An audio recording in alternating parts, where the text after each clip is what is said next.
अब यो ब्युटिफुल ठाउँबाट यस्तो बवाल ठाउँबाट अब म लाग्दैछु मोटेलतिर। यस्तो दामी ठाउँ छ यार, हेरौँ पहाडहरू। अब चाहिँ रात पनि परिसक्यो तर मोटेल चाहिँ मैले बुक गरिसकेँ है, त्यही भएर आनन्द छ।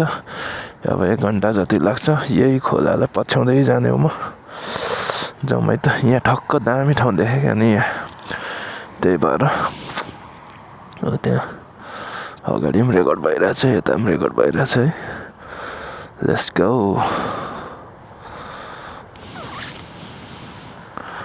अब यहाँबाट लेट्स मुभ। ड्रोन पनि उडाएँ, मजा आयो। फुटेज चाहिँ खासै राम्रो त आयो जस्तो लागेन। ओहो केले हग्यो अघि, कतिखेर हगेछ थाहा नै पाइनँ त। ल अब 65 किलोमिटर्स, लेट्स गो। 65 किलोमिटर्स 8:22 मा पुग्ने देखाएको छ यो ब्युटिफुल ठाउँबाट। लेट्स गो है त।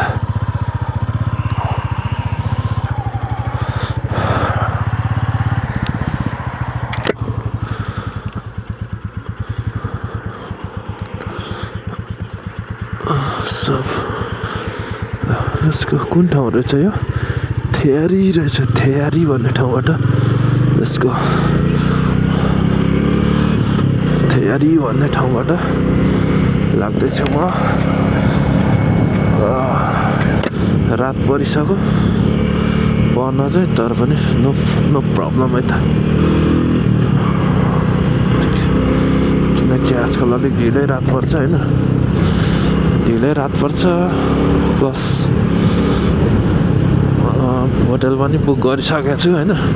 पहिला म यता थान्याङ यङवल आउँदाखेरि त बुक पनि गरेको थिएन। योभन्दा रातिसम्म आमामा यत्तिकै डुलिरहेको थिएँ यार म।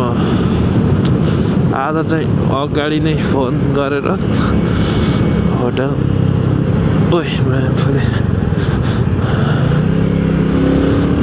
होटल मैले बुक गरिसकेको छु। सो त्यस्तो खासै डर छैन। बिस्तारै ह्यान्डोङ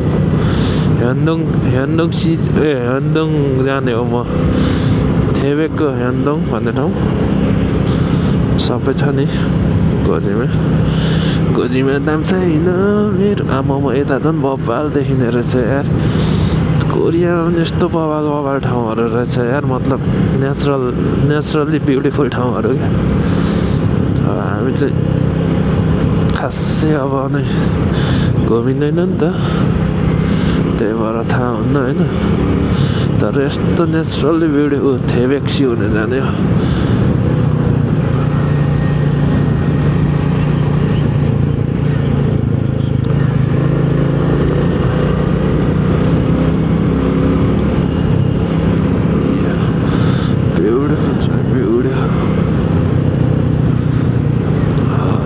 यतातिर पनि छनु त छ होला मोडेलहरू, यिनीहरू मोटेलहरू होला के हो यो? के फोक्जी सेन्था रहेछ, फोक्जी सेन्था भनेको छ त्यो। हो यता त स्पिड लिमिट त छुरा त्यही खालको पो रहेछ त। बिस्तारै कुदाउनु पर्ने पो रहेछ त यता त।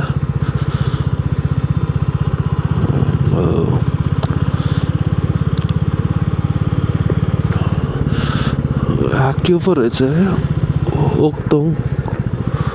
ओक्तोङ छुङआङ हाक्यो रहेछ नि त। ओक्तोङ छुङ हाक्यो, ओक्तोङ छुङ हाक्यो रहेछ।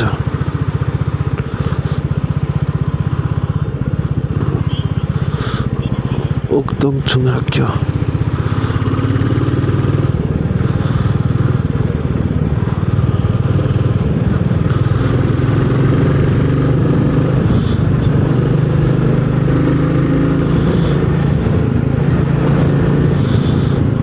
यता पनि बवाल छ यार।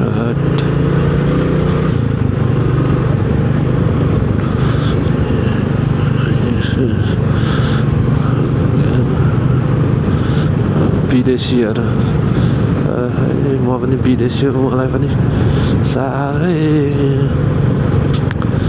यस्तो ठाउँमा बस्दाखेरि कस्तो यस्तो ठाउँ त राम्रो छ तर कस्तो कन्टार के अब तर हेरौँ न फेसिलिटीहरू त सब छ नि गाउँ हो होइन बङ्सार गाउँ हो दामी छ तर यस्तै ठाउँमा बस्दा पनि रमाइलो त रमाइलो हुन्छ होला बानी परिसकेपछि त होइन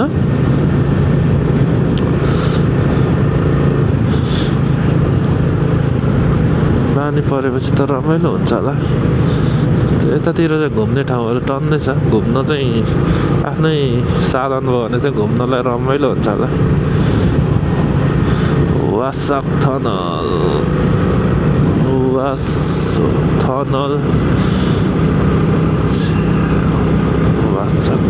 अरे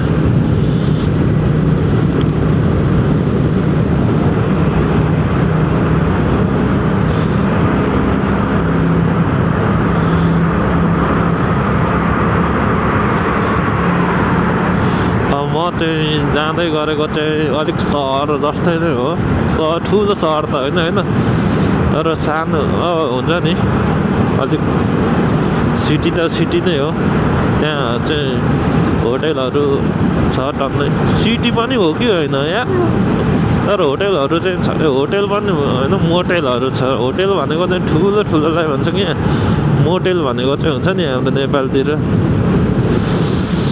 नेपालको लज भन्छ नि त्यस्तोलाई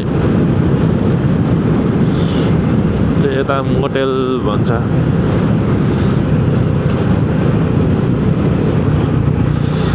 क्याम्पिङ जाङहरू छ कि यता चाहिँ टन्नै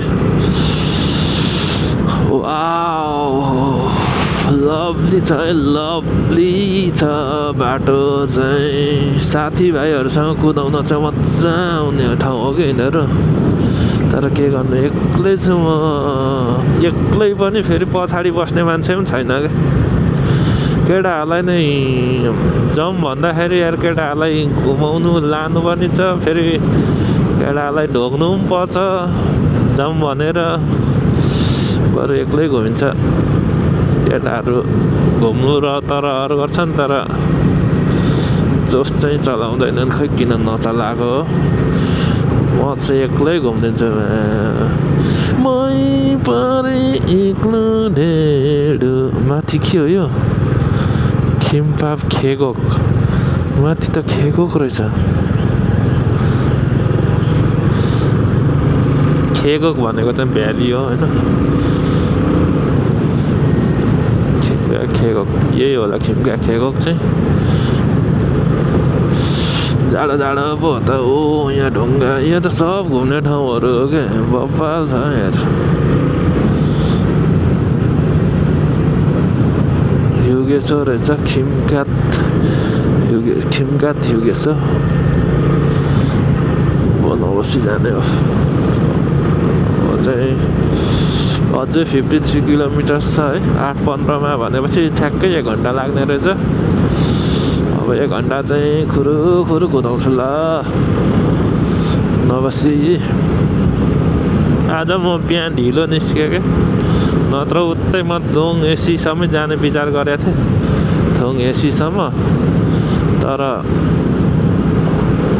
अलिक ढिलो निस्कायो भयो ढिलो पनि अति ढिलो निस्केको 11:30 अनि त्यहाँ जाम त्यो सुवनदेखि आन्सङसम्मै जाम थियो या सुवन भन्दा पनि सुवनदेखि सुरु भएको जाम है आन्सङसम्मै थियो कि ओ शान्तितिर सब जामै जाम म चाहिँ सुवनसम्म आउन चाहिँ त्यस्तो साह्रो जाम हुँदैन बाटो ठुलो छ कि 7 लेनको कि कति लेनको छ हौ त्यो बाटो त म अघिदेखि यहाँ के भन्छ यो त क्याम्पिङ जाङहरू पेन्सनहरू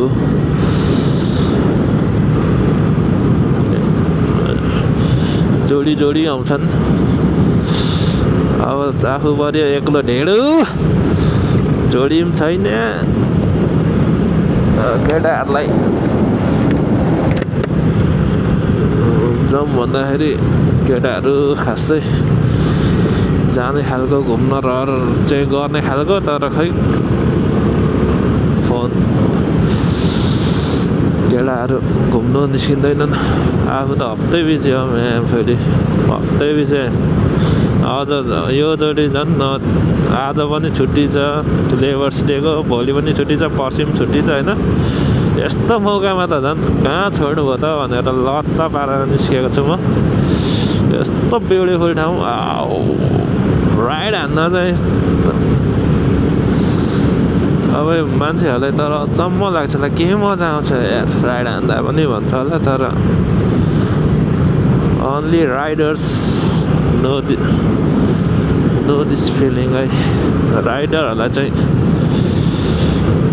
राइडरहरूलाई मात्र थाहा छ कि यो फिलिङ कस्तो हुन्छ भने यस्तो झन् सुनसानमा फुली यस्तो ब्युटिफुल बाटोमा यस्तो दामी बाटोमा होइन हेरौँ न यस्तो आनन्दको फेरि बाटोमा उस्तै मौसम पनि ढ्याक्क हो यस्तो कम्ता मजा आइरहेछ त मलाई अहिले यार स्वर्गीय आनन्द के हो भन्दाखेरि मलाई चाहिँ यही हो कि फेरि स्वर्गीय आनन्द फिल पनि भइरहेछ है दिस इज स्वर्गीय आनन्द फर मी